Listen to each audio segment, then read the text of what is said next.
Ok, bueno chicos, primero, antes de empezar, quiero presentarme y de nuevo, gracias por estar aquí a tiempo. Mi nombre es Freddy Herrera, yo soy el fundador y CEO de Quantum Hub Perú.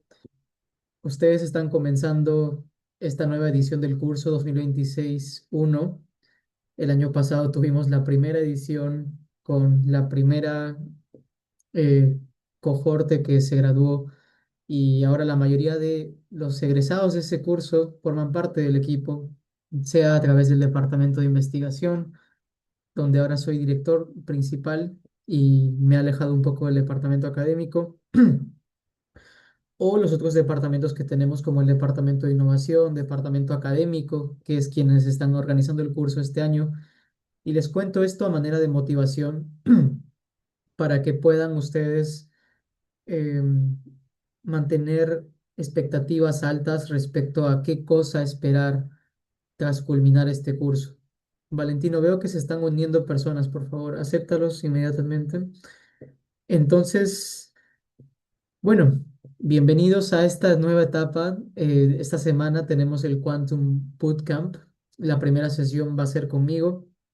La intención de la sesión de hoy es presentarles un review bastante completo sobre lo que vamos a tocar durante el curso y más. Quien les habla es físico y matemático de profesión. También trabajo actualmente como investigador asociado en el Centro de Redes Cuánticas de los Estados Unidos y particularmente me dedico a lo que es hardware desde plataformas fotónicas integradas, comunicaciones cuánticas, ópticas y estados comprimidos de luz. Entonces se podría decir que he transicionado de lo que son las ciencias naturales a la ingeniería cuántica en algún sentido, pero mi especialidad es el hardware y también lidero bastantes proyectos dentro del departamento de investigación.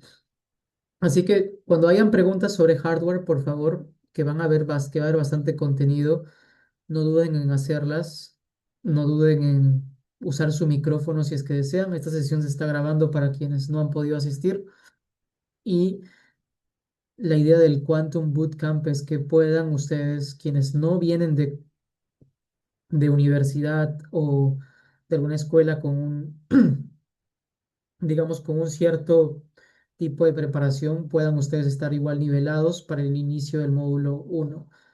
Así que, sin más preámbulo, por favor, me confirman si es que se logra ver mi pantalla para comenzar.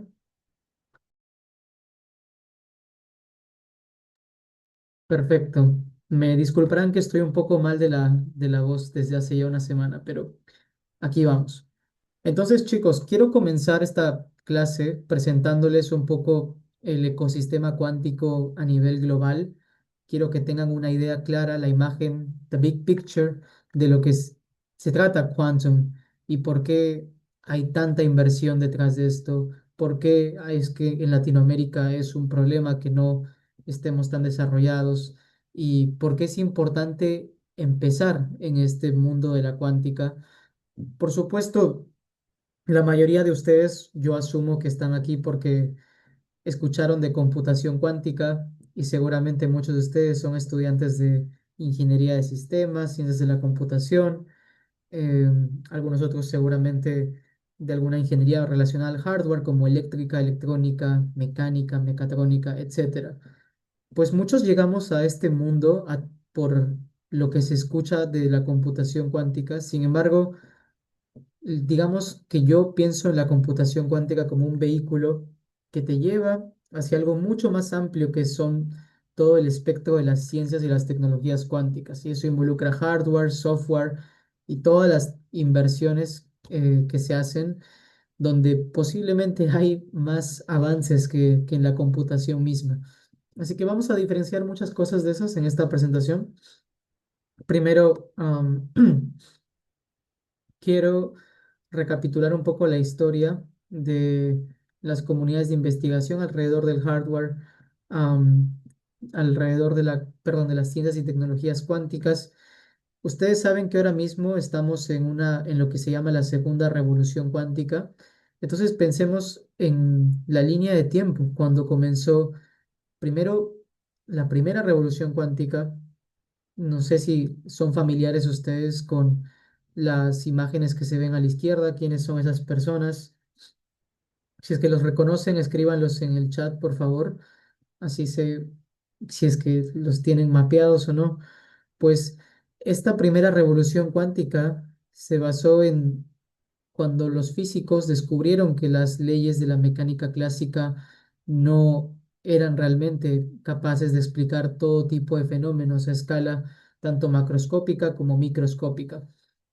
Es decir, se creó una nueva teoría que por supuesto en su momento fue muy controversial porque contradecía lo que hasta ahora se entendía como la rama de la física que explicaba todo, la mecánica newtoniana.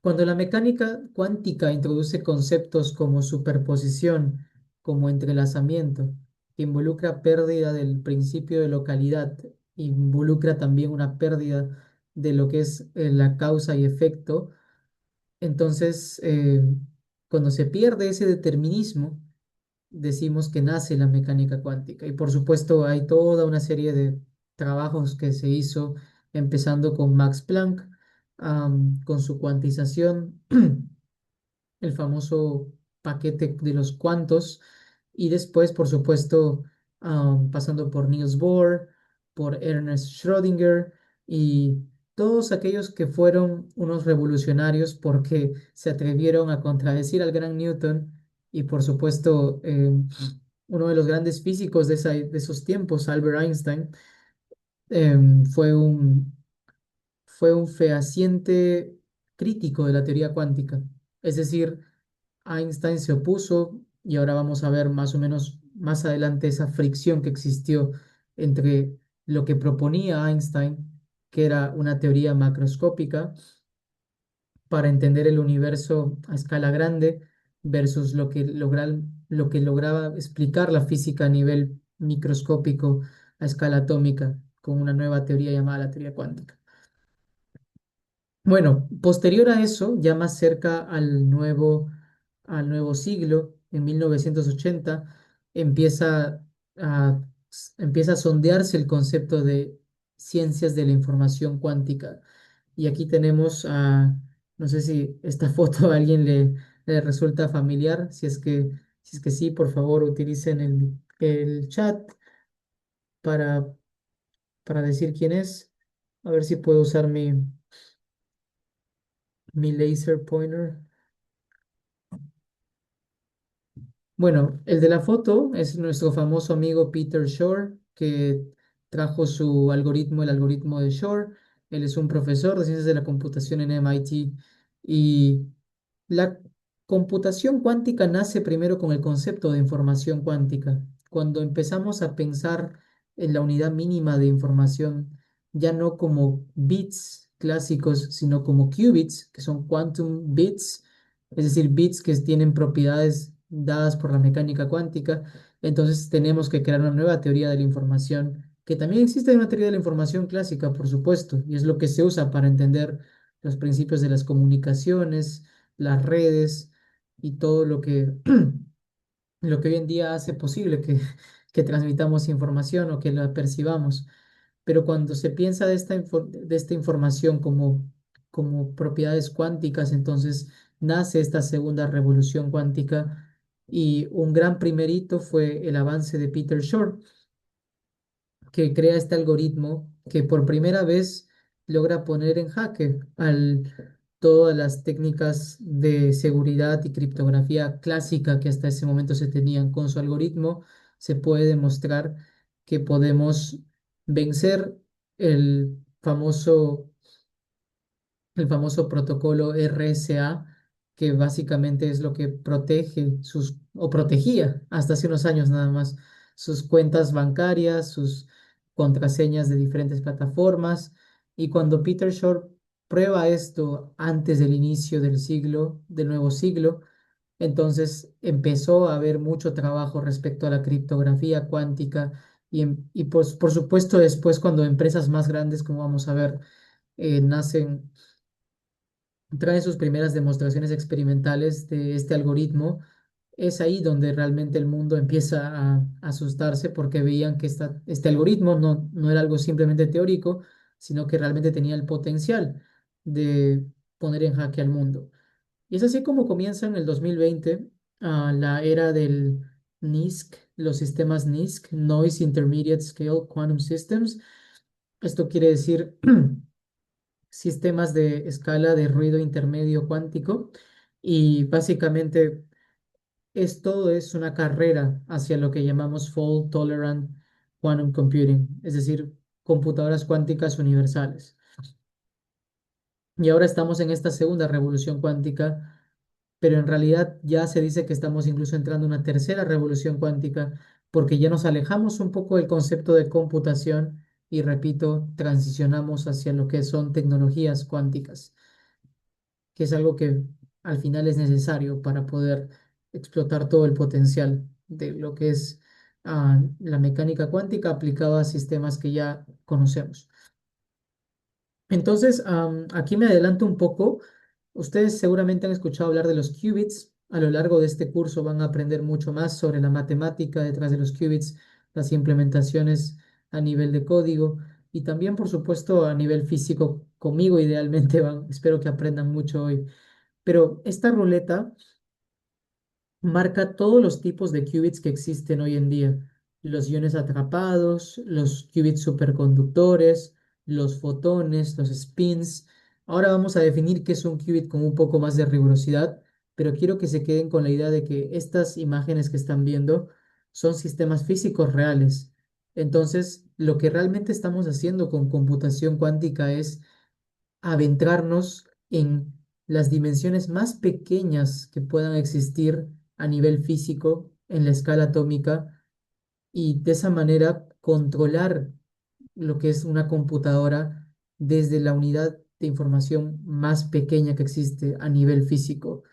Cuando pensamos en las computadoras actuales y nos ponemos a investigar sobre cómo se controla una computadora, existen los controles digitales, los controles análogos. Procesamos información en forma de bits digitales, en forma de bits que son señales análogas, pero todavía no estamos yendo a lo que físicamente es más profundo. Aventarnos a esta escala es posiblemente tener el nivel de control más fino que puede existir en la naturaleza. Controlar una computadora a partir de controlar los átomos que forman esa computadora es un siguiente nivel de ingeniería y de complejidad. Entonces, por favor, empecemos todos a hacernos la idea de que la computación cuántica es cierto, tiene una matemática, tiene una representación en teoría de la información similar a la que existe para la información clásica, pero también recuerden que por algo le llamamos cuántica, porque estamos simulando, estamos utilizando sistemas físicos reales, pequeños y difíciles de controlar para, en base a ellos, formar miles de millones de qubits que puedan en un futuro hacer posible estas computadoras cuánticas universales, que es el objetivo de esta era, la era NISQ. Entonces, am, voy a continuar, pero por favor, si es que hay preguntas en algún momento, a veces no estoy tan atento al chat, salvo cuando hago preguntas concretas. am, Utilicen el micrófono si desean preguntar. Bueno, esta es una línea de tiempo que más o menos muestra la madurez, la robustez de la empresa y el enfoque que tiene una diversa gama de empresas que trabajan en una misma plataforma. Es decir, hace un momento les mostré que cada empresa tiene, perdón, que un qubit puede tener diferentes representaciones físicas. Dijimos spins, dijimos iones atrapados, pues cada plataforma física tiene sus propios desafíos a nivel de ingeniería. Entonces, cuando una empresa quiere construir computadoras cuánticas, primero tiene que decidir qué tipo de hardware voy a utilizar, qué tipo de plataforma. Y entonces una empresa tiene que hacer un análisis en base a lo que ellos planean apostar y por qué quieren apostar por ello. Así que las empresas más grandes que seguramente ustedes conocen, IBM, Google, son empresas que trabajan con el qubit superconductor. Este qubit es muy, muy bueno porque a nivel de implementación comete pocos errores. Es el qubit donde los niveles de fidelidad son más altos, que quiere decir básicamente que tu computadora cuántica comete menos errores cuando computa operaciones. Ahora vamos a entender qué es un error dentro de la computación cuántica. Vamos a entender qué causa este error. Es un fenómeno conocido como la decoherencia. Y lo que quiero que se queden, con lo que quiero que se queden en la mente de esta pantalla es que las empresas desarrollan diversos tipos de qubits físicos y cada uno tiene su propia apuesta, sus propios desafíos y por supuesto sus propias ventajas también. Particularmente yo trabajo con los qubits que son fotónicos, entonces aquí han mezclado en la imagen los qubits que son fotónicos como la empresa PsiQuantum que trabaja con ellos, Sanadu, Intel, Am, pero también están empresas que trabajan con los qubits topológicos como Microsoft, etcétera. También están las empresas de átomos neutrales o iones atrapados. Acá están todos juntos. IonQ, QEra. Tenemos un miembro de Quantum Hub que trabaja en QEra y por supuesto la óptica cuántica también. Así que a nivel físico, hacer computación cuántica se puede ver muy distinto cuando utilizas un qubit respecto al otro.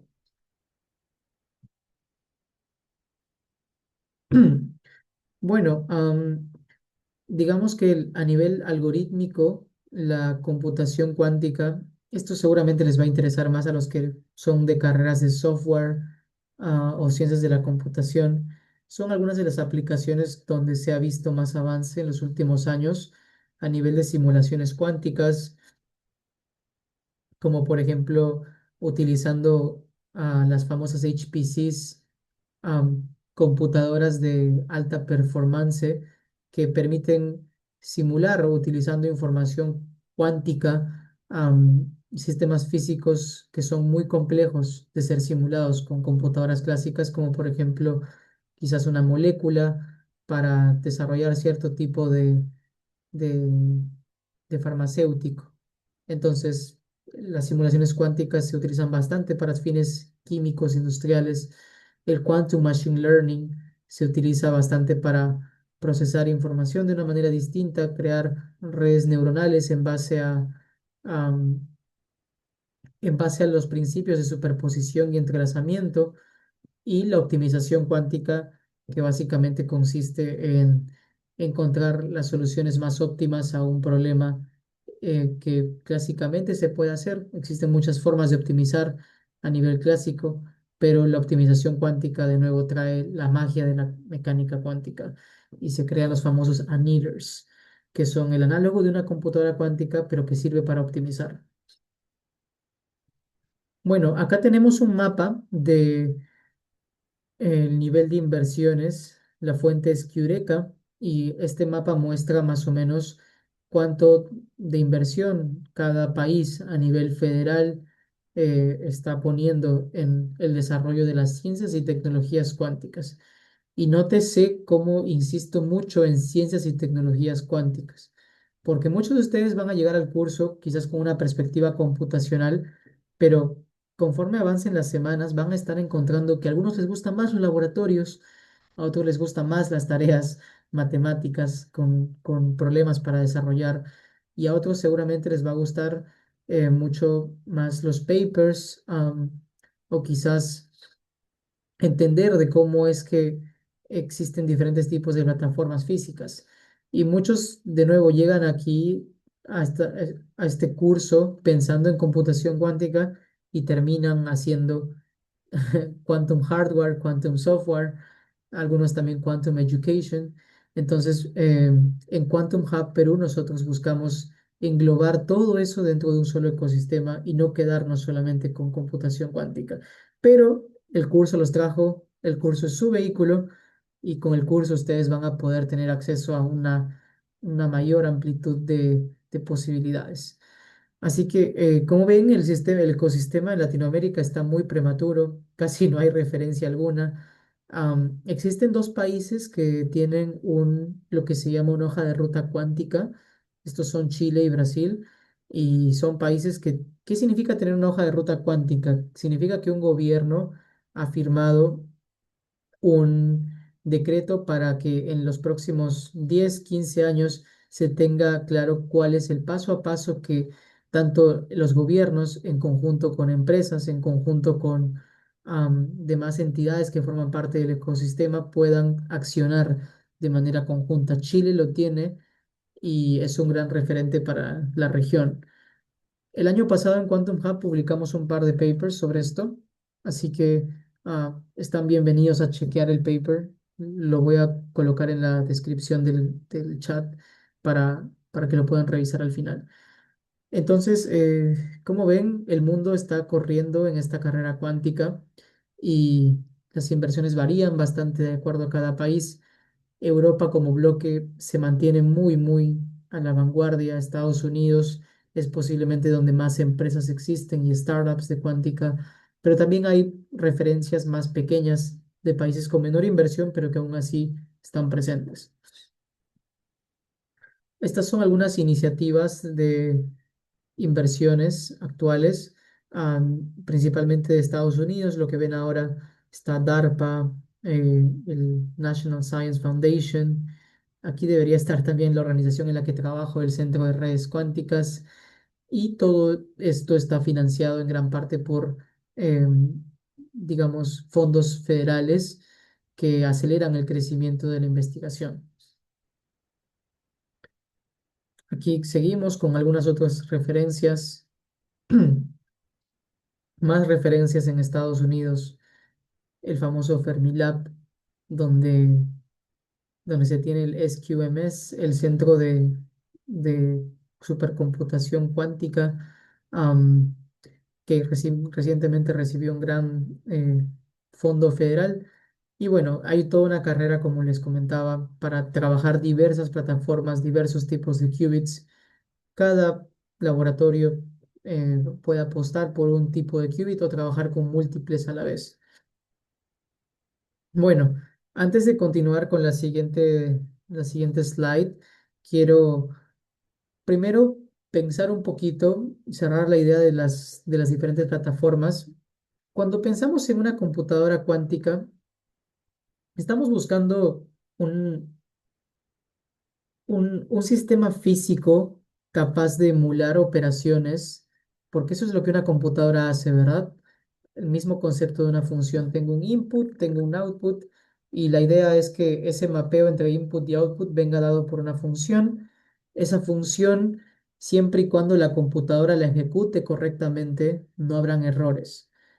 El problema con la computadora cuántica es que la información cuántica es tan sensible, es tan volátil al medio ambiente, es decir, en la presencia de- del medio ambiente con el que interactúa el qubit tiende a perder sus propiedades cuánticas y deja de ser un qubit para convertirse en un bit.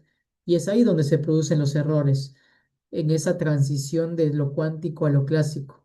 Entonces, para preservar la información cuántica en un sistema físico, es importante darle al qubit espacio para que pueda preservar esas propiedades cuánticas. Y es por eso que, a ver si regreso unas slides o me podría adelantar algunas también. Por ejemplo, ese es el approach de Google. No sé si tengo una foto del superconductor. Aquí está el famoso transmon. El transmon es una parte fundamental del trabajo que hace Google es una parte fundamental de su circuito superconductor. Y básicamente el qubit superconductor tiene la propiedad de que requiere estar a temperaturas muy, muy bajas para que de esa manera el qubit esté aislado de su medio ambiente. ¿A qué nos referimos por medio ambiente? Nos referimos a las señales magnéticas, a las señales de radiofrecuencia que pueden todo el tiempo dinamizar el sistema. Una vez que una señal magnética interactúa con tu qubit, si la interacción es fuerte, el qubit perderá sus propiedades cuánticas y se convierte en un bit. Pero si es que el qubit está físicamente aislado, por ejemplo, a temperaturas cercanas al cero absoluto, entonces el qubit mantendrá sus propiedades cuánticas y no cometerá errores, porque estaremos minimizando la decoherencia. Así que quédense con ese concepto, por favor. Cuando hablamos de una computadora cuántica universal, nos estamos refiriendo a una computadora cuántica. Cuando decimos fault tolerant universal quantum computer, nos referimos a una computadora cuántica que no comete errores, o por lo menos no comete los suficientes errores como para dejar de ser precisa en el fin de la computadora, que es realizar operaciones. Ok, pues estoy seguro que mucho de lo que he comentado hasta ahora son cosas nuevas para ustedes. Am, Poco a poco ustedes van a estar viendo esto a lo largo de no solo este bootcamp, que es de nuevo una introducción a la computación cuántica, sino lo van a ver a lo largo de todo el curso. Y algunos conceptos con los que quizás están más familiarizados ustedes y quiero traer a la conversación antes de que nos mudemos a lo que es ya información cuántica. Quiero hablar un poco de interferencia física. Ustedes seguramente saben, conocen el principio de superposición, ¿verdad? El principio de superposición en la física clásica incluso nos dice que, am, nos dice que cuando tenemos dos señales que están interactuando en el mismo dominio del espacio o el tiempo, estas señales van a interactuar de manera constructiva o destructiva, ¿cierto? ¿Y de qué depende esto? De la forma, la posición en la cual interactúan estas señales. Estas señales pueden ser ondas, por supuesto, am, ondas como las que vamos a ver aquí, y tendremos interferencia constructiva cuando los picos de las ondas se encuentran de manera interpuesta, digamos, en el mismo dominio del tiempo. Cuando eso sucede, y Valentino, tengo aquí a una persona esperando en sala de espera, por favor, acéptalo. Am, Cuando esto ocurre, las ondas interactúan constructivamente, pero si es que vemos, por ejemplo, acá que para un mismo instante de tiempo tenemos que el pico de la primera onda con el abismo de la segunda onda interactúan, se dice que estas ondas están desfasadas, están perfectamente desfasadas además, y por lo tanto al sumar las dos ondas tenemos que se cancelan mutuamente porque están perfectamente desfasadas. Entonces, aquí tenemos un ejemplo de interferencia constructiva e interferencia destructiva. A ver, veo que siguen entrando al waiting room y Valentino no los está aceptando. Ok, am, entonces ahí tenemos los ejemplos, constructiva y destructiva. Esto es lo que se llama un patrón de interferencia. Cuando tenemos, por ejemplo, acá en la imagen ondas que son esféricas, y en esas ondas esféricas tenemos el famoso principio de Huygens que dice las ondas tienden a ampliarse, no se propagan de manera que el frente de onda se propaga en todas direcciones. Y cuando tenemos eso, ocurre otra vez interferencia que puede ser constructiva o destructiva según la geometría que éstas sigan. Así que aquí tengo un par de ejemplos. Sé que muchos de ustedes están en el colegio todavía, así que quiero que por favor participen. Quiero que me digan si es que la siguiente interferencia va a ser constructiva o destructiva de acuerdo a las imágenes. Tenemos la onda A y la onda B. ¿Qué opinan? Si es que sumo ambas ondas, tendremos interferencia constructiva o destructiva.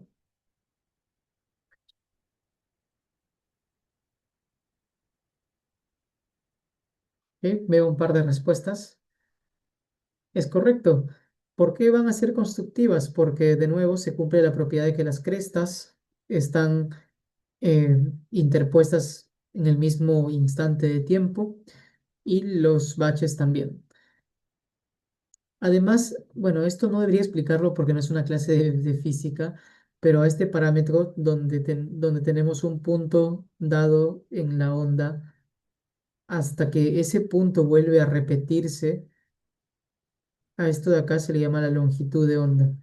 Cuando ocurre la famosa periodicidad y volvemos al mismo punto y de nuevo comienza el mismo camino. A ese parámetro se le denomina lambda, la famosa longitud de onda. Para el tipo de ondas que se utilizan en computación cuántica, esas ondas pueden estar en nanómetros, pueden estar eh, en el espectro de las microondas. Así que también, como les decía, según el tipo de qubit, el tipo de plataforma física que tú tratas de implementar, la física de los láseres o los pulsos que utilizas para manejar tu sistema pueden ser muy diferentes. Bueno, sin escaparnos de la pregunta, sí, la respuesta es correcta, es interferencia constructiva. En este caso también será constructiva porque si se dan cuenta estoy moviendo la onda B una longitud perfecta de lambda. Entonces, aquí vamos a generalizar algo que si es que lo vuelvo a mover un poco en dirección lambda hacia la derecha, estoy haciendo lo que se llama un phase shift, una movida de fase. Lo que estoy haciendo acá al mover esa onda B, y creo que es un concepto que deben tratar de más o menos guardar desde ahora, es un cambio de fase, un desfase de lambda. Entonces estoy desfasando lambda y otra vez estoy desfasando lambda. Am, Así que están viendo que incluso cuando desfaso lambda por un múltiplo entero, entonces la onda eh, sigue teniendo una interferencia constructiva con respecto a. Así que es la primera lección que estamos teniendo. Primero, que yo puedo desfasar una señal. Dejemos de hablar de ondas un ratito y hablemos de señales, porque eso es lo que al final construye una computadora cuántica, las señales. Am, yo puedo trasladar la señal un múltiplo entero, un múltiplo quizás decimal de la longitud de onda, y ese cambio de fase eh, se le llama se le llama phase shift en inglés. Y debido a ese phase shift vamos a tener que ahora las dos ondas o las dos señales van a interactuar quizás de manera diferente, ya no constructiva, sino destructiva. Ok, pues seguimos con la interferencia constructiva. Ahora me voy a este caso. ¿Pueden por favor comentar qué tipo de interferencia vamos a tener aquí?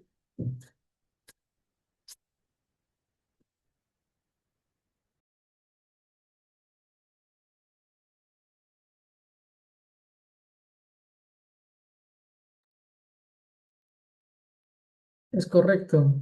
Se tiene interferencia destructiva, ¿no? No es difícil de verlo. Si sumo ambas ondas, se van a cancelar el pico de la más grande con el valle de la más pequeña.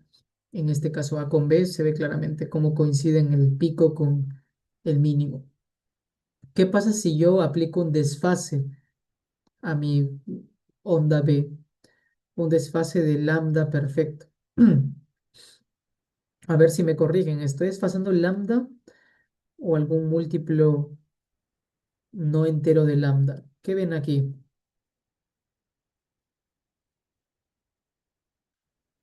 ¿Y qué pasa si aplico ese mismo desfase otra vez?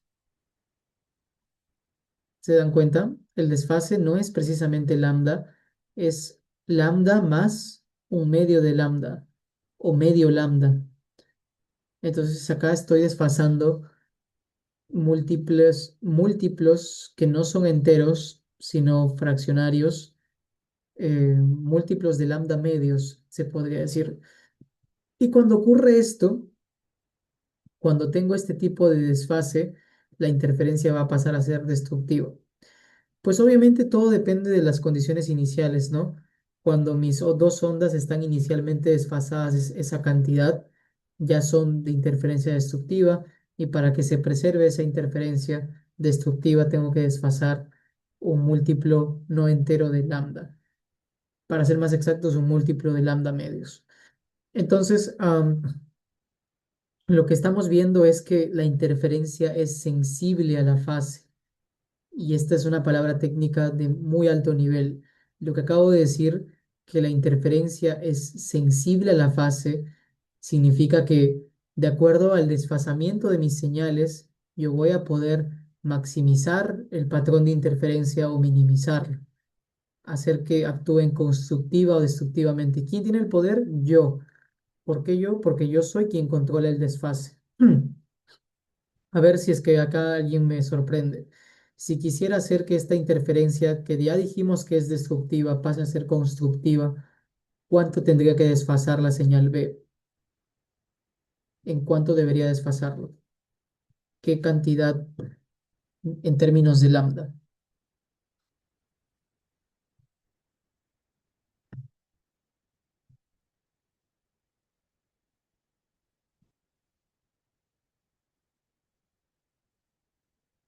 Exacto. Muy bien. Ujú. Listo. Tendría que moverlo un poco nada más de tal forma que ahora este punto de acá coincida con este punto de acá. Y eso significa desplazarlo en esta cantidad, que como ven es la mitad de lambda.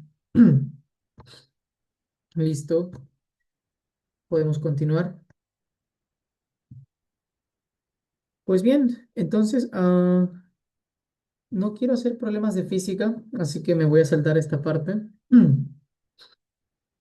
Vamos a hacer una breve introducción a la computación cuántica. De nuevo, la sesión de hoy tiene como objetivo traerlos, engancharlos al curso, que se vayan sabiendo un poco de computación cuántica. Por supuesto, hoy debido al tiempo podemos solamente tocar cosas básicas, pero lo que acabamos de ver hace un momento tiene su análogo en la computación cuántica.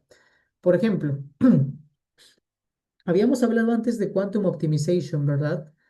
Quizás es buen momento para en realidad regresar a a estas slides. A ver si me dan un segundo. Ok, vamos a volver a esto en un segundo y acá quiero hablar de un par de cosas. Voy a empezar a desarrollar la notación que se utiliza del álgebra lineal para hacer la matemática de la computación cuántica. Así que, por favor, todos presten atención. Y lo más importante que se van a llevar de esta lección es contenido que van a volver a repetir en el módulo 2.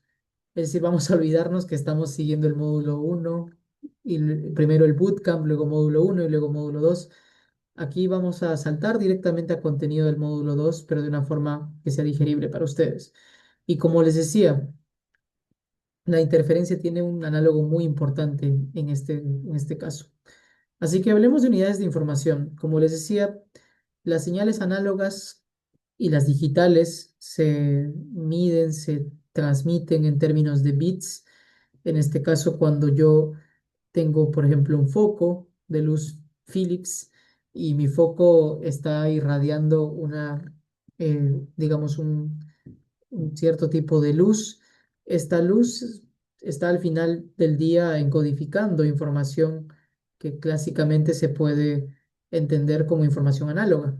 Am, entonces, eh, el foco es importante porque nos da la idea de lo que sería un switch. El foco puede estar encendido, puede estar apagado y eso es muy importante para la computación cuántica. Hemos hablado de lo que significa un qubit como medio que cuando tengo múltiples copias de múltiples qubits puedo formar una computadora cuántica, ¿no? Es el análogo al bit clásico. Pues en el caso del qubit también faltó quizás precisar un poco físicamente qué compone un qubit. Yo les hablé de spins, les hablé de fotones, les hablé de iones atrapados, pero ¿por qué es que estas plataformas físicas pueden simular lo que es un qubit? Pues para ser más exactos, un qubit tiene que tener esta dualidad, porque puede ser, por ejemplo, que esté encendido o apagado. El qubit tiene que tener esa propiedad, cualquiera fuese la propiedad física, de tal forma que exista esta esta dualidad de dos estados que son mutuamente excluibles. El qubit puede estar encendido, apagado, el spin puede estar en spin up o spin down. Ustedes saben de la química, ¿no? Más un medio, menos un medio por el principio de exclusión de Pauli. Am, el fotón puede estar en polarización horizontal o vertical. También podemos generalizar esto para las diferentes plataformas que existen. Un qubit superconductor puede estar en el famoso ground state, en el estado cero, o en un estado excitado uno de siguiente nivel energético, etcétera. Así que la información clásica tiene su contraparte porque, por ejemplo, el foco de luz puede estar encendido o apagado. Como ven, actúa como un switcher perfecto. Entonces, en base a eso, al sencillo encendido y apagado, yo puedo formar cadenas de bits que encodifiquen información, donde cada bit que pertenece a la cadena eh, se puede representar por la analogía del foco encendido o apagado, cero o uno. Y cuando mezclo no un bit, sino muchos bits y formo un string, o sea, una cadena de bits, entonces yo puedo asignarle a cada posible, de todas las múltiples combinaciones posibles que existen para cuánto. A ver, aquí tenemos 8 bits. ¿Alguien sabe cuántas combinaciones posibles para un string de 8 números puedo tener si cada componente del string es un bit? ¿Cuántas combinaciones posibles hay?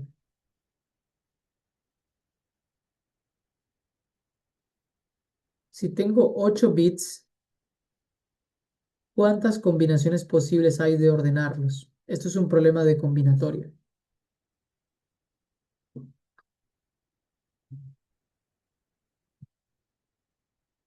Sería 2 a la 8, correcto. Ujú, exacto.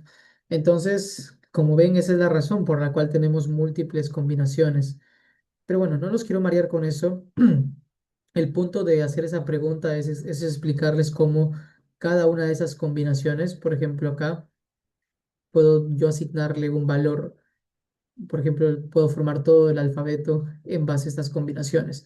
Entonces, así se dan cuenta, esta es la forma en la cual yo encodifico información. Mi nombre es Freddy, así que si yo quisiera encodificar mi nombre, ¿cuántos bits necesitaría? Necesitaría uno para el F, otro para la R, que está por acá, otro para la E, D y luego la Y. Entonces, ya se dan cuenta cómo la información a nivel clásico funciona. Ahora, seguimos con las cadenas, podemos seguir formando largas cadenas que encodifiquen un mensaje. Por ejemplo, podemos hacer acá un arreglo enorme y esto con letras significará algo en base al encodificamiento que yo he utilizado. Lo mismo pasa con el sonido, cuando tenemos música, por ejemplo, y uno pone la música en el reproductor. La música no es nada más que un mapeo de discretizado de diversas cadenas de ceros y unos. Si yo agarro una porción, por ejemplo esta, esto a su vez se puede subdividir en muchas más partes, donde cada parte representará un arreglo de ceros y unos. Entonces, la información está también en la música, en las señales análogas, las señales eléctricas, el pulso de tu corazón. Todo representa señales que en la naturaleza las percibimos como análogas, en la computadora como digitales, y todas las señales son al final del día una cadena de ceros y unos en la computación clásica. Ahora, ¿dónde entra el divorcio con la computadora cuántica? Pues la computadora cuántica se diferencia porque ya no hablamos de ceros y unos, que son los famosos bits, sino hablamos de ket 0 y ket 1, que son los famosos qubits. Esta es la representación, digamos, matemática utilizando el álgebra lineal para los estados de un qubit. Y el qubit tiene dos propiedades interesantes que ahora vamos a pasar a revisar. Entonces, primero quiero empezar haciendo la distinción que un bit cuántico es diferente a un bit clásico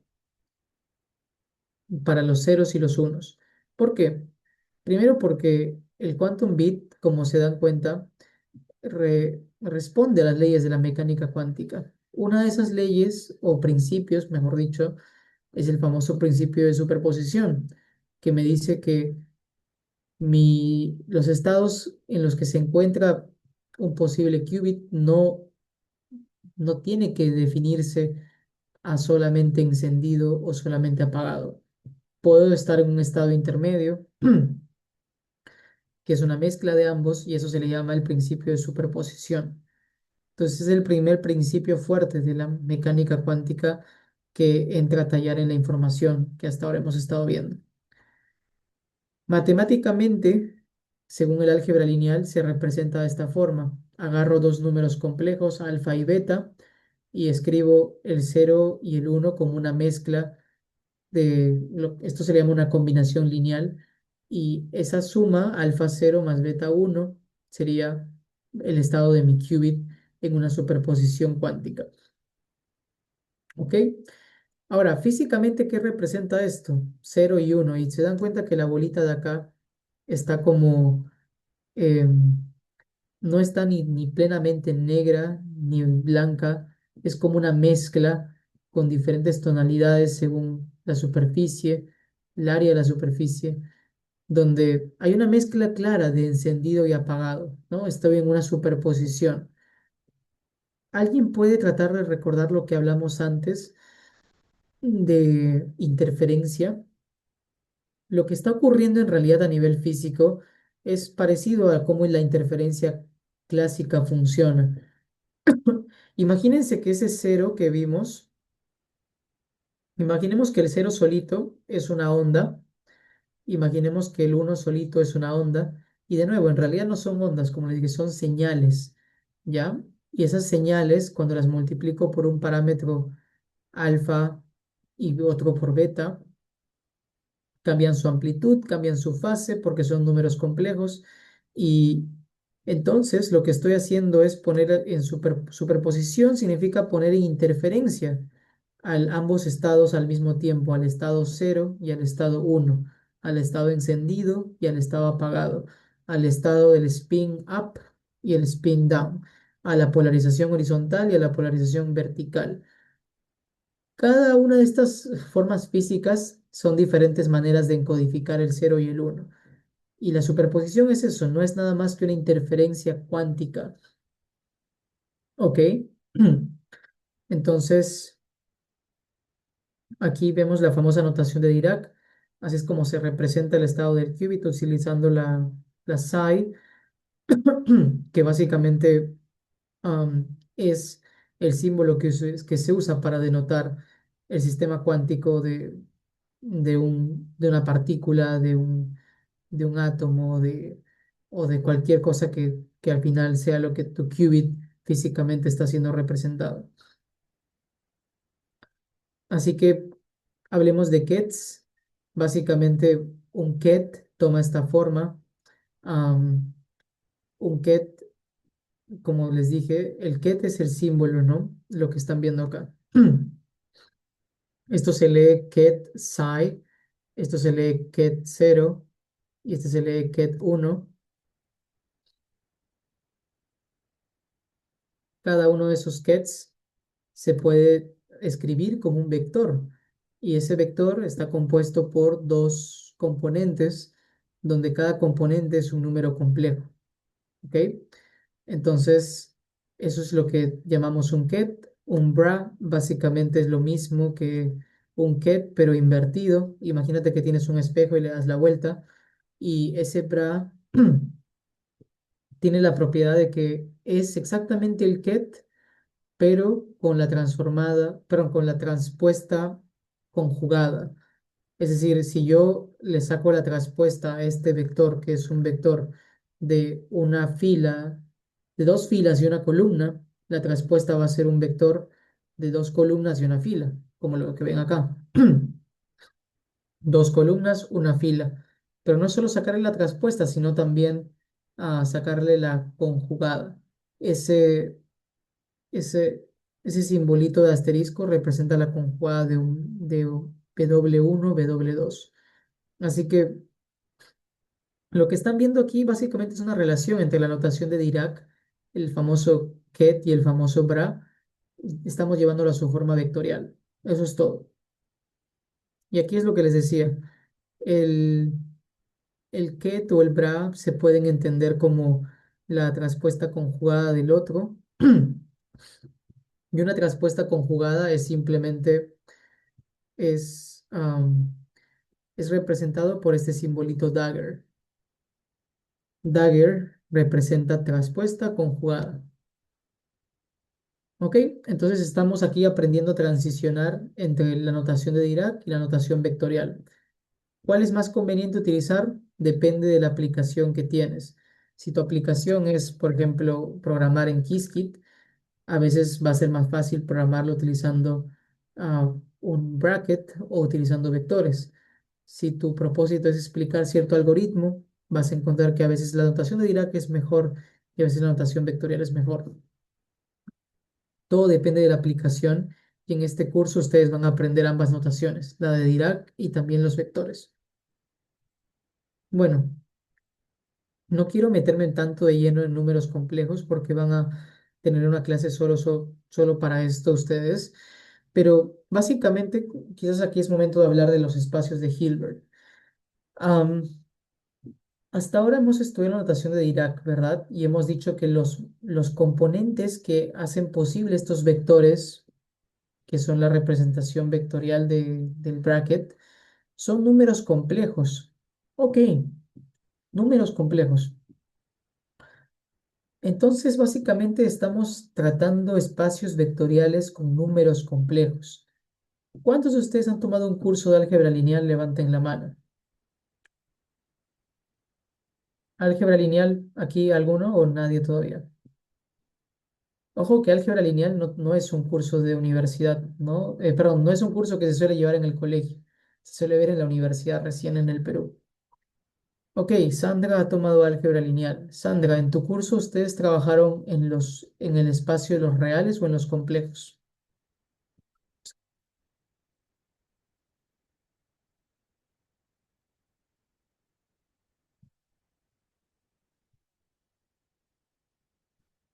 Si quieres, puedes escribirlo en el chat.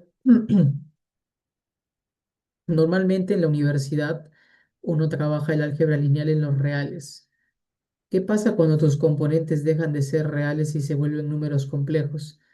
Entonces nos escapamos de lo que se suele hacer y empezamos a entrar en el famoso espacio de Hilbert, que es un espacio donde el producto, el producto punto, dot product, el producto escalar ya no se representa de la misma forma. Ahora hablamos de productos internos y lo más importante es que al representar cada componente por dos números reales como un número complejo, su definición aquí la tienen.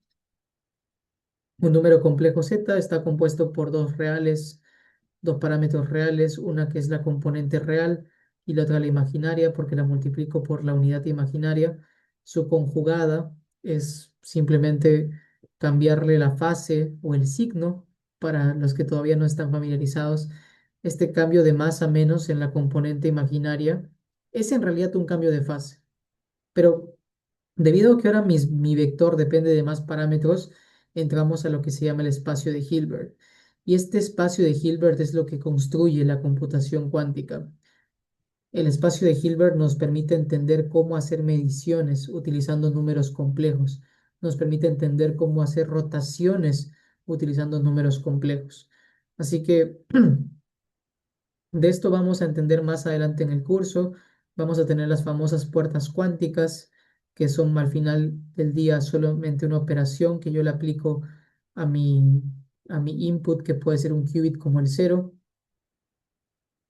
Entonces, según la puerta cuántica, voy a tener que mi output, si tengo el input cero, va a terminar mi output siendo un uno. Podría ser una superposición de cero y uno, etcétera, etcétera.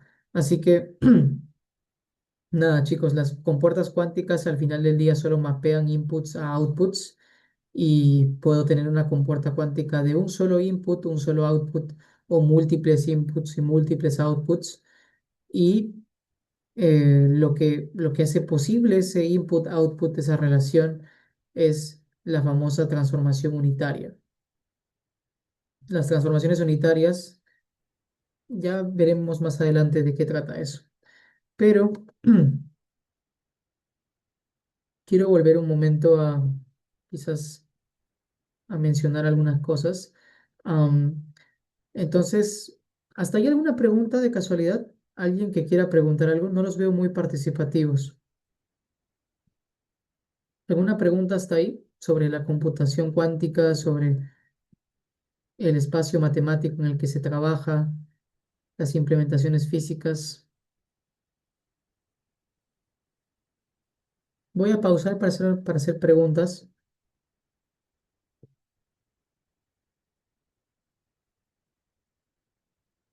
porque hasta ahora hemos digerido bastante contenido.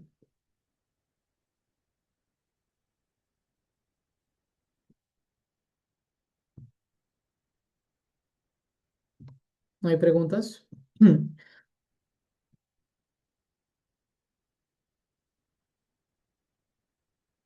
Bueno, a ver, tengo dos preguntas. Beltrán Nina me pregunta, ¿las computadoras cuánticas trabajan bajo la misma lógica que las compuertas lógicas? Bajo la misma lógica sería decir que la forma en la cual las computadoras cuánticas operan es igual a las computadoras clásicas, lo cual no es cierto. Análogamente, sí, la analogía es la misma, pero la matemática detrás de ellas es diferente. Como expliqué, las compuertas cuánticas mapean inputs a outputs de números complejos.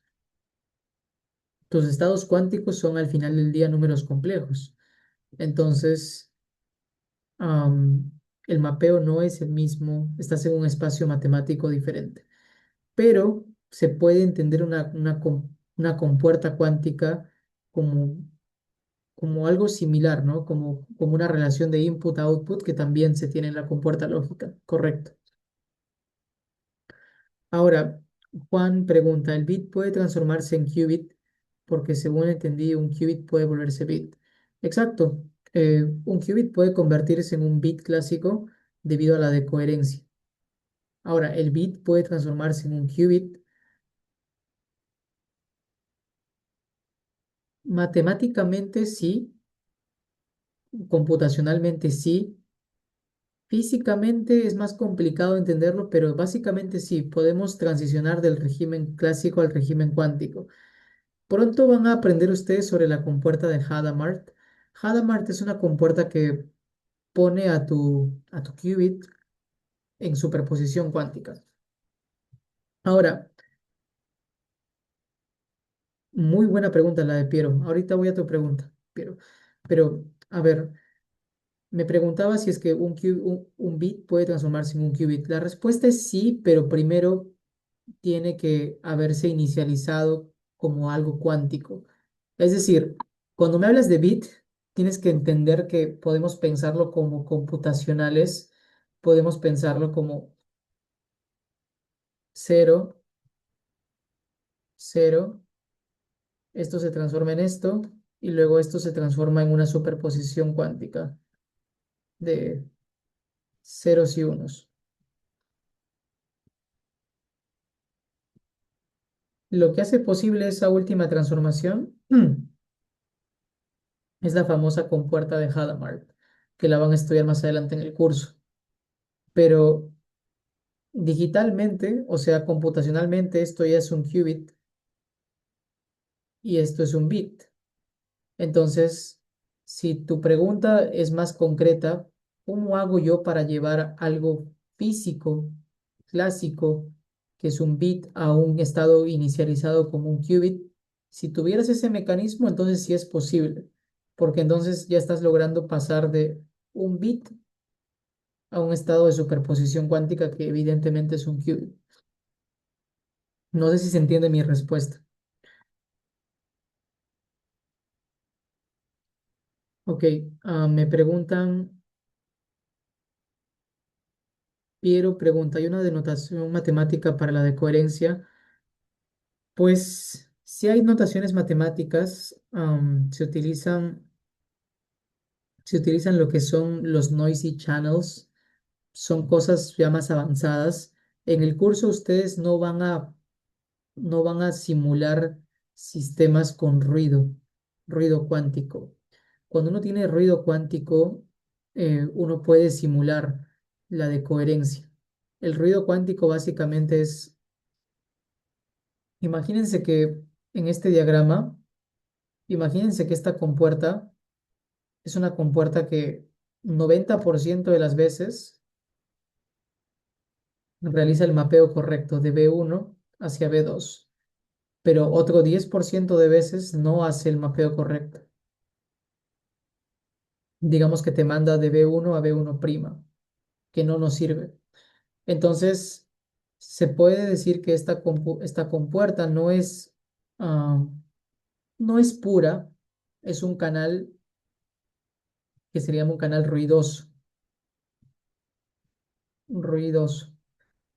Cuando la compuerta no es perfecta, que en el mundo físico, en realidad en el laboratorio, la mayoría de compuertas o la representación física de una compuerta, por ejemplo, un beam splitter o por ejemplo,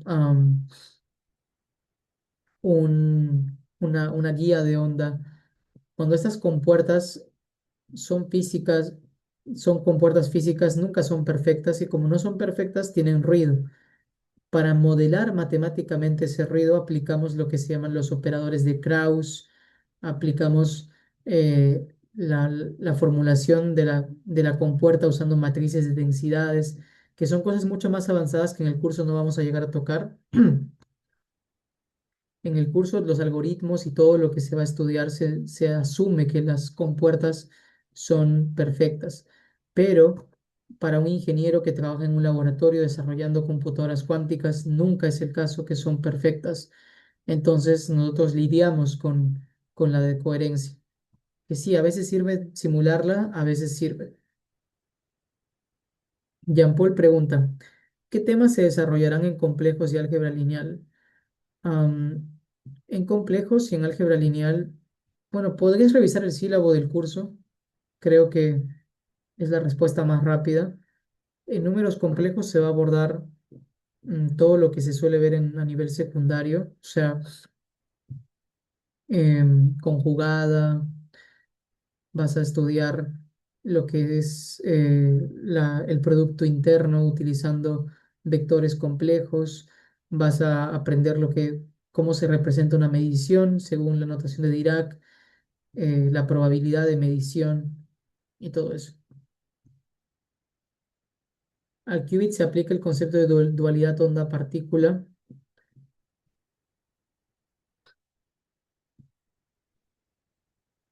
Un qubit, no. Ok, creo que podemos precisar las preguntas, chicos. Cuando hacen una pregunta, pregunten físicamente, computacionalmente. ¿Se le puede asociar? Sí, se le puede asociar el concepto de dualidad onda-partícula. Porque, por ejemplo, si el qubit es un fotón, el fotón se puede entender como una onda de luz, pero también se puede entender como una partícula cuantizada. ¿Qué significa? Significa que yo he podido cuantificar el campo eléctrico y el campo magnético como operadores cuánticos. Entonces se vuelve una partícula. Sí, para otros tipos de qubits es más complicado. Entonces no me atrevería a decir que se aplica el concepto generalmente. Para ciertos tipos de qubits sí. ¿Cómo podemos utilizar todo esto para crear redes neuronales? Pregunta Rodrigo. Pues el concepto de una red neuronal sugiere que tenemos múltiples inputs mapeados a múltiples outputs.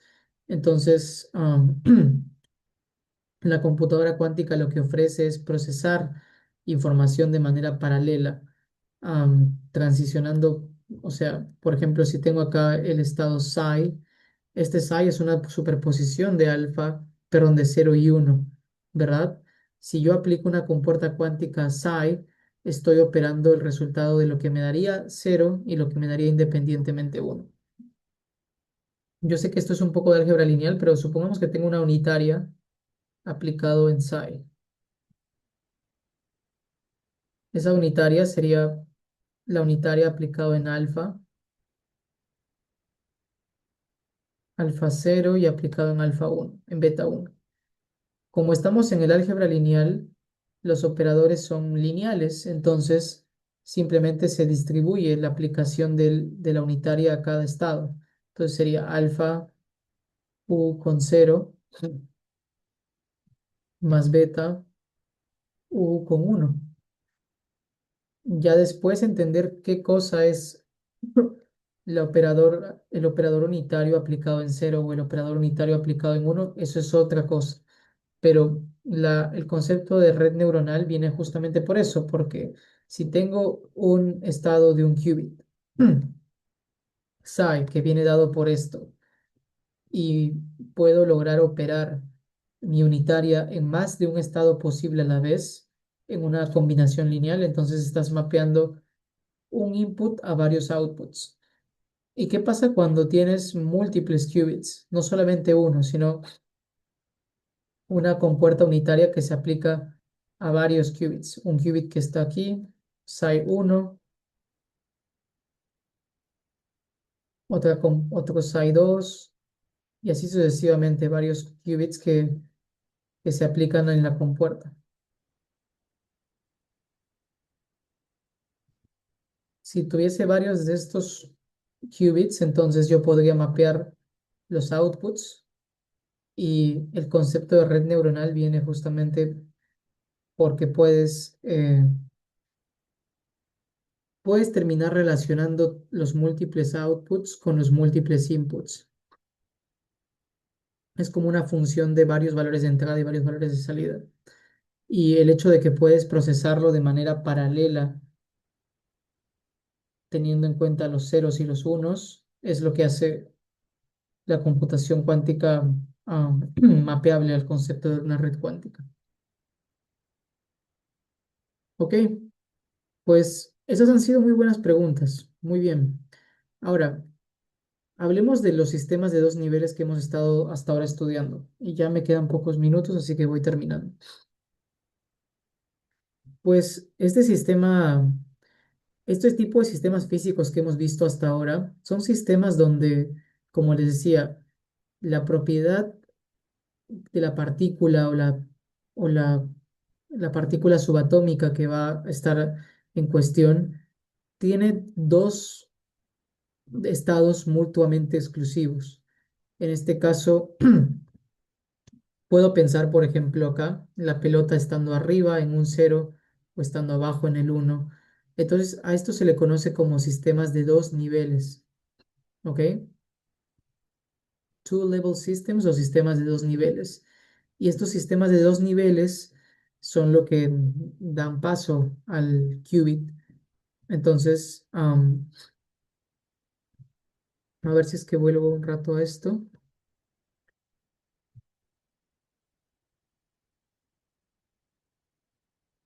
Bueno, quería hablar básicamente de los sistemas de dos niveles que cada empresa tiene.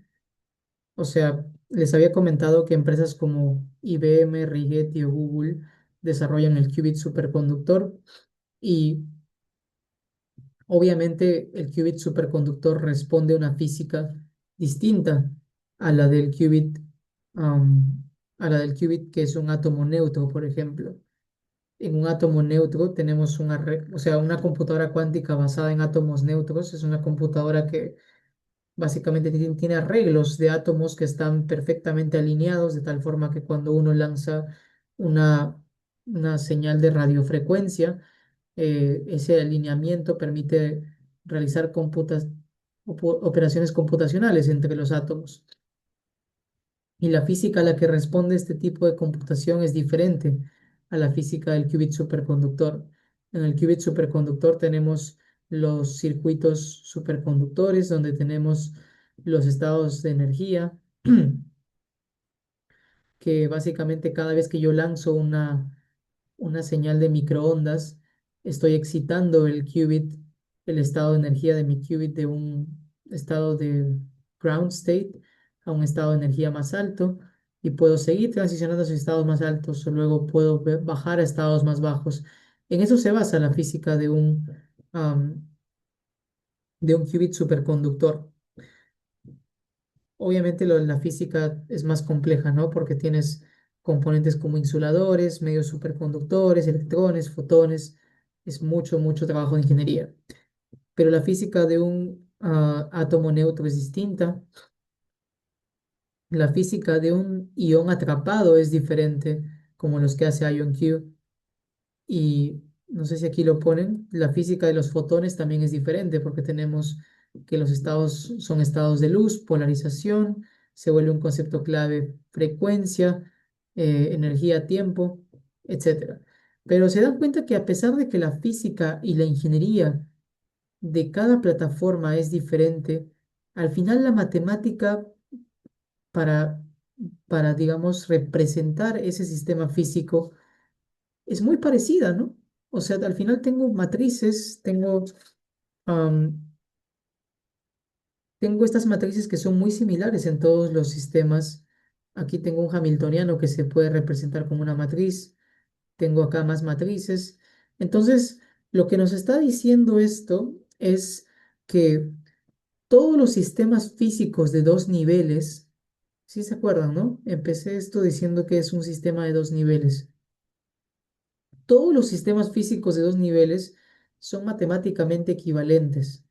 Es decir, si bien la física que explica esas matrices es diferente para un qubit superconductor que un qubit fotónico, al final la matemática que desarrolla esa puerta cuántica en un laboratorio o en el otro es representada por la misma matriz o el mismo conjunto de matrices.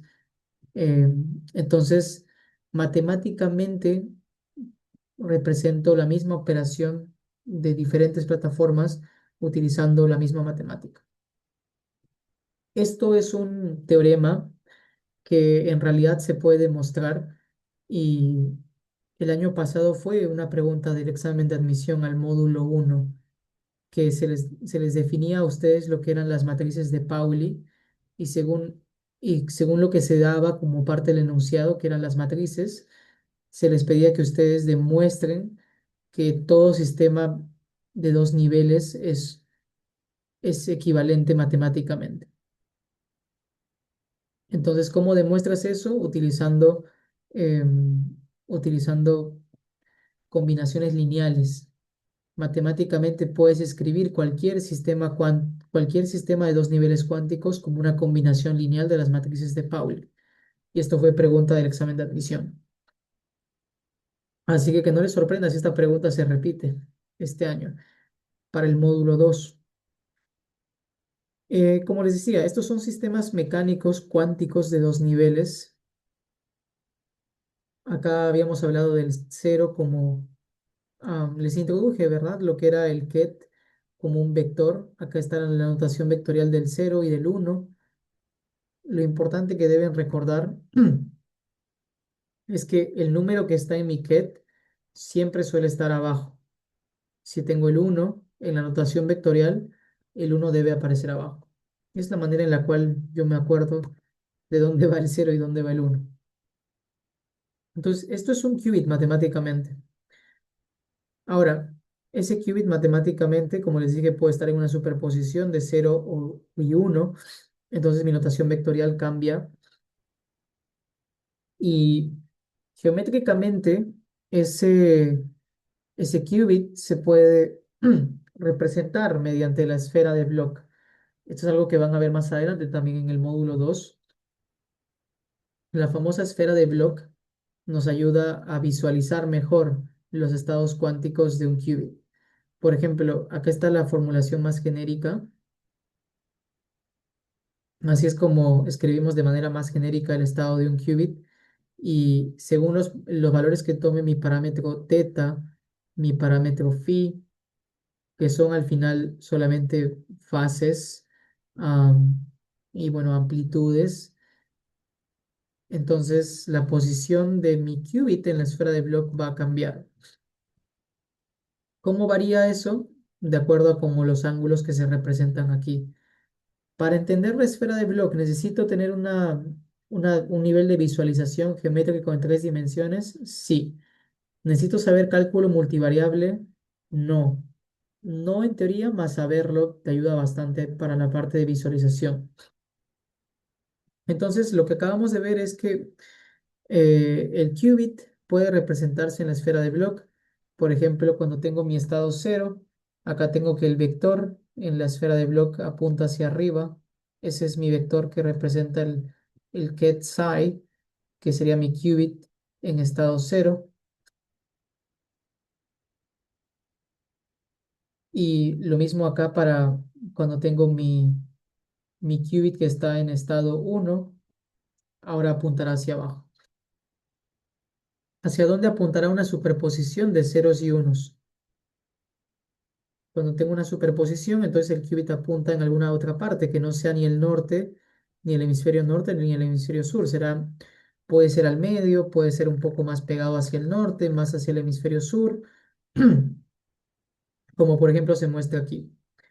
Aquí tengo ciertos valores para teta y para phi, y como ven, el punto rojo sigue representando mi estado vector del qubit. Y lo más importante que deben recordar acá es, fíjense cómo,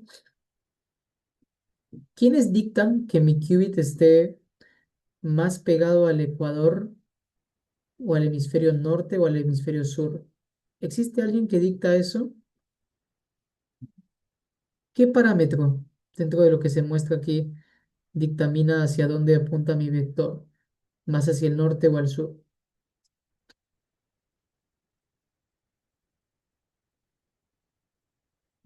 El parámetro es la amplitud. El alfa y el beta del que les había hablado antes, que iban acá, a estas se les llaman amplitudes complejas. Entonces, fíjense cómo cuando mi amplitud acá es uno sobre raíz de 2 y es exactamente igual a la de acá, lo que me está diciendo eso es que mi qubit, como las amplitudes son iguales, uno sobre raíz de 2 y uno sobre raíz de 2, este de acá, acuérdense, este sería mi ket cero, este de acá sería mi ket uno. Como las amplitudes son iguales, en la imagen de la superposición, acuérdense de la interferencia, ¿no? Dijimos interferencia constructiva o destructiva. Bueno, en este caso, acá tengo norte, acá tengo sur. Entonces, cuando sumo ambas, se puede decir que los estados cuánticos interfieren y como tienen una interferencia equitativa en cuanto a amplitud, ahora mi qubit va a estar en el ecuador. Aquí, a igual distancia del norte que del sur. ¿Por qué igual distancia? Porque las amplitudes son iguales. Si mi amplitud acá fuese uno sobre, uno sobre, digamos, uno sobre 7 y aquí fuese uno sobre 8, entonces como este número es más grande, uno sobre 7, entonces mi qubit va a estar un poco más pegado hacia el norte. ¿Se entiende la idea, verdad?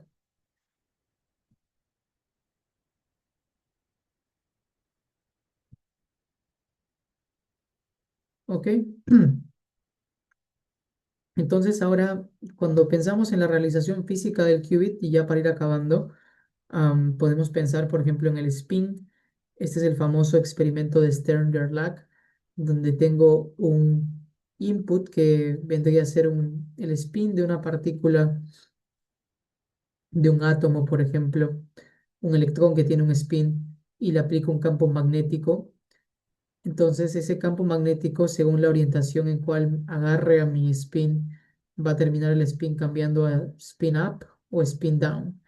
Y recuerden que debido a la superposición, que no es nada más que una interferencia, puedo estar en ambos estados y puedo representar el estado cuántico de mi qubit como un estado que es una superposición pareja debido a los coeficientes uno entre raíz de 2. Quiero ver si es que acá hay algo más importante que deba mencionar. Bueno, estas imágenes seguro que no las van a lograr comprender tanto, así que no voy a profundizar en ello. Como les decía, la sesión de hoy es solamente una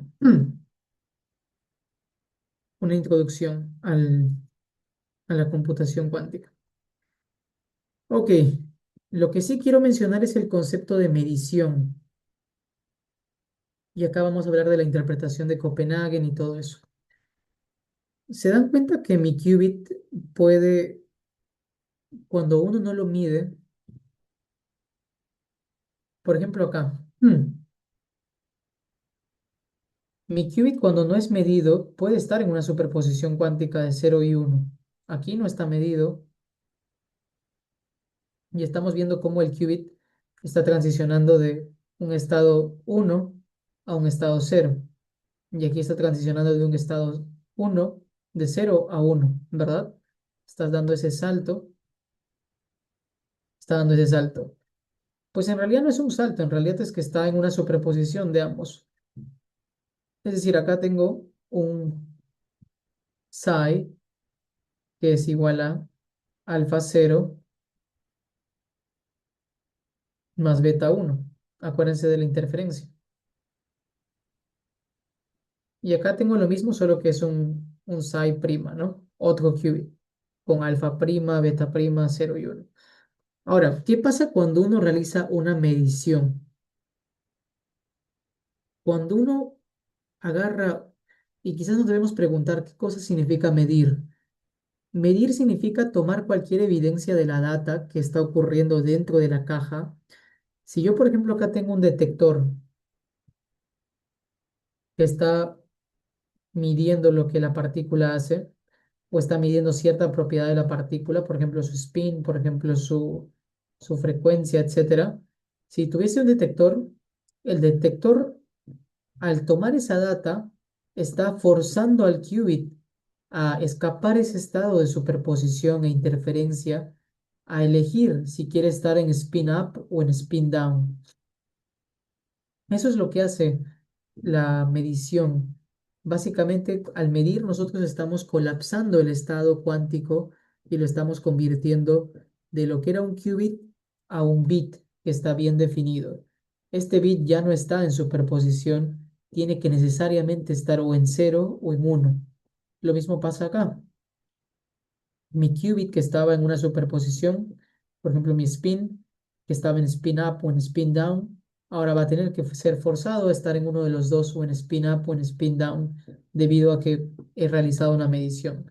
La medición puede ser un detector, puede ser mi ojo. Si estoy observando el experimento, estoy básicamente autosaboteando las propiedades cuánticas de mi qubit. Y esa es una propiedad bien interesante de la cuántica. Es decir, pareciera que el estado de un qubit depende de la observación. Y esto básicamente nos hace cuestionar una pregunta importante. Nos hace cuestionar qué cosa es la realidad, ¿no? Si la realidad depende de la observación, entonces debe haber un significado más profundo detrás de lo que es medir. Hay un libro muy interesante de Pauli en el cual él se pregunta esto: ¿qué cosa es medir? Y es una de las preguntas más profundas que tenemos en la cuántica. No es una propiedad, cielo, es más bien, tiene que ver con el hecho de la conciencia. Existe un físico que se llama, su nombre, estoy tratando de recordar. Hay un físico que estudia el aspecto filosófico de esto. Roger Penrose estudia lo que es la conciencia y por qué medir, sea a través de un dispositivo o a través de nuestra conciencia, colapsa ese estado cuántico, un estado clásico. Y eso es muy importante porque en realidad no quiero que lo vean tanto por el lado de la conciencia, sino más bien por el lado de lo que significa que mi qubit interactúa con su medio ambiente. Sí es cierto que medir colapsa el estado cuántico, pero también se aplica un campo magnético. Por ejemplo, si tengo acá un imán polo sur, polo norte, y le aplico un campo magnético al qubit desde afuera, por ejemplo acá, ese campo magnético lo que está haciendo indirectamente también es medir, porque está interactuando algo clásico como el campo magnético con el estado de mi qubit. esa interacción está matando la propiedad de mi qubit. Entonces, lo que uno busca cuando hace ingeniería cuántica es minimizar esas interacciones para que el estado de mi qubit se pueda preservar y no termine colapsando a un cero o a un uno, para poder preservar esta magia de la superposición y poder realizar computación que sea paralela a la vez en los estados de ceros y unos. ¿Se entiende? Bueno, me parece que aquí la imagen explicaba la medición clásica. Como se dan cuenta, clásicamente si yo aplico una medición, el estado no se ve alterado, pero cuánticamente sí. Aquí está el ejemplo perfecto. Si yo tengo mi esfera de Bloch y le aplico una medición, y ya les dije, no tiene que ser mi ojo, puede ser un dispositivo, puede ser un campo magnético, puede ser un campo electromagnético. Si yo le aplico una medición, estoy forzando a mi qubit que estaba en un estado de esfera de Bloch superpuesto a tomar la decisión de ser solo cero, solo norte o solo sur. Ya no va a poder estar en el ecuador, porque en el ecuador están las superposiciones de ceros y unos, las interferencias. Así que eso es lo que tenemos.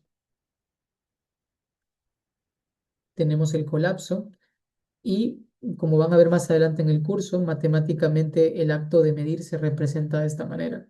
Si yo quisiera medir el estado de mi qubit psi en la dirección cero, o en la base cero, entonces se representa como un producto interno de psi con cero. Y si quisiera calcular la probabilidad de que mi qubit esté en un estado cero, calculo la norma de esto y lo elevo al cuadrado.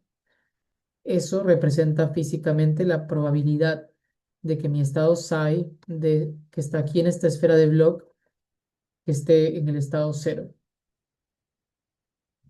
Así que eso es matemática que van a ver ustedes más adelante, pero espero que se hayan quedado con la idea de lo que es el colapso de la función de onda. Bueno, por último, quiero cerrar la sesión hablando de algo importante. Ah, Soy físico, así que al final del día creo que es importante para mí explicar algo de la cuántica que deba ser de interés para todos. Este paper de acá básicamente fue el principal esfuerzo de quienes se rehusaban a entender, a, a dar paso a la teoría cuántica. Este es el famoso paper EPR, Einstein, Podolsky, Rosen, y este paper tiene un mensaje muy fuerte. Así que vamos a ver cuál es el mensaje fuerte que Einstein tuvo.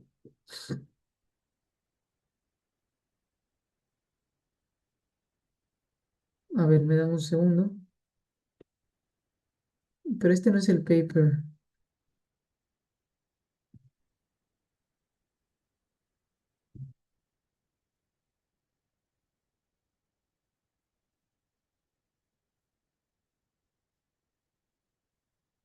Ok, bueno, no estoy encontrando el paper de Einstein, Podolsky, Rosenberg.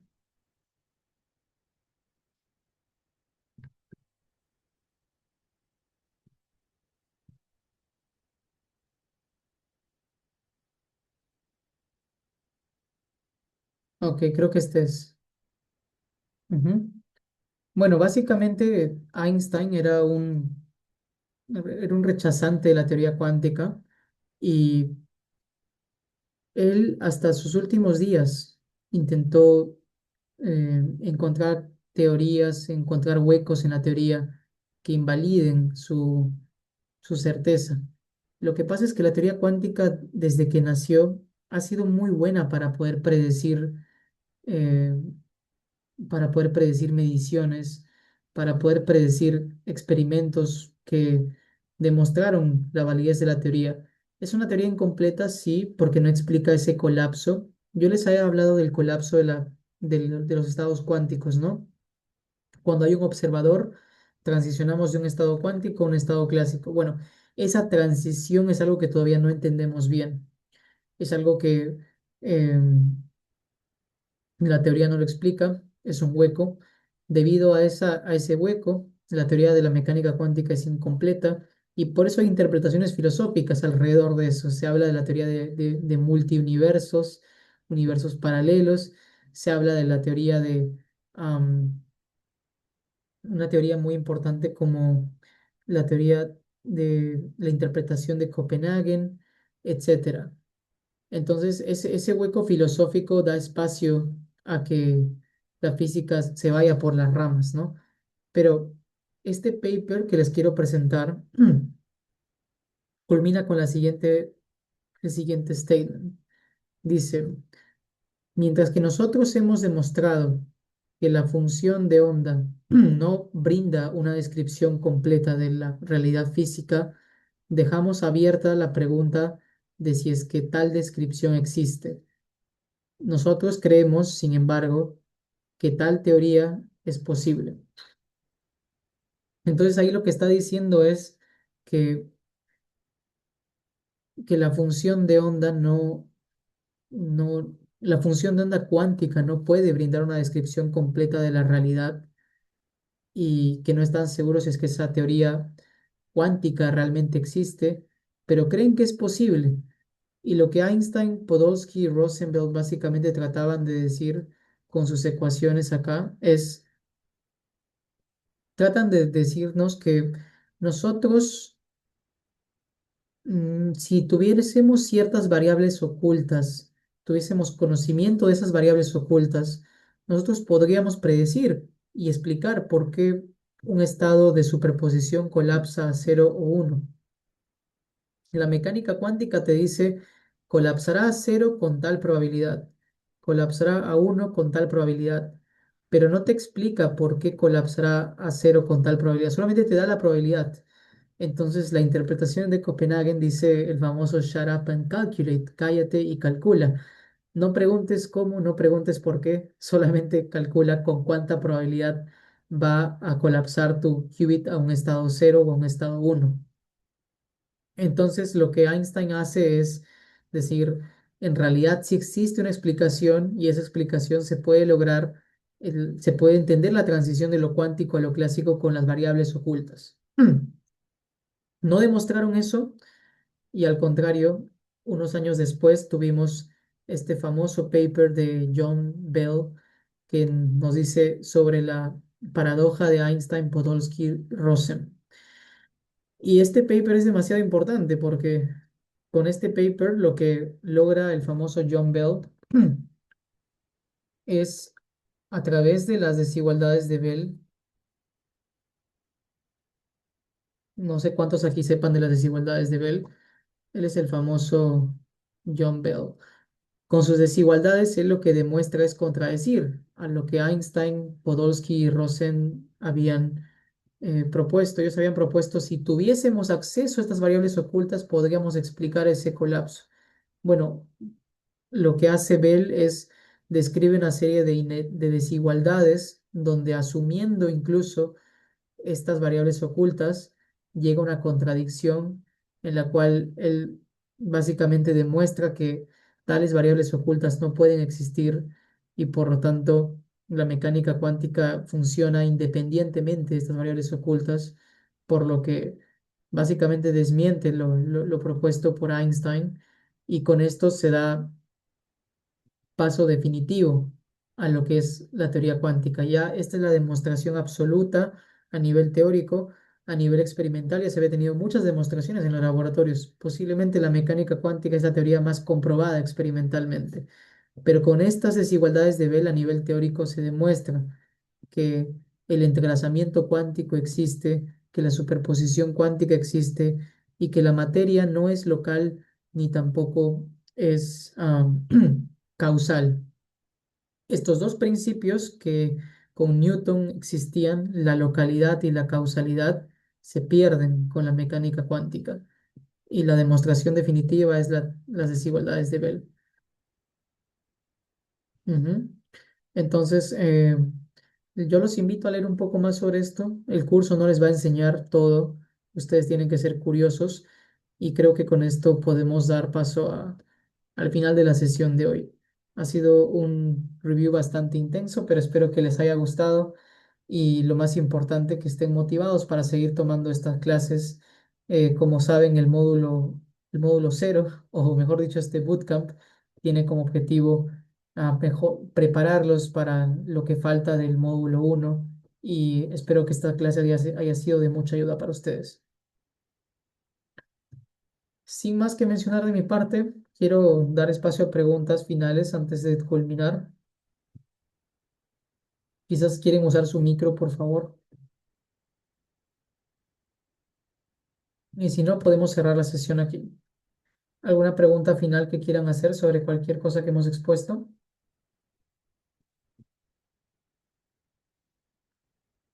Por favor, no rayen la pantalla.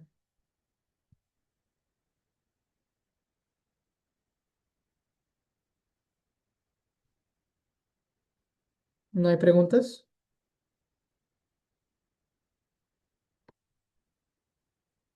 Pues bien, entonces con esto terminamos. Voy a pausar la grabación.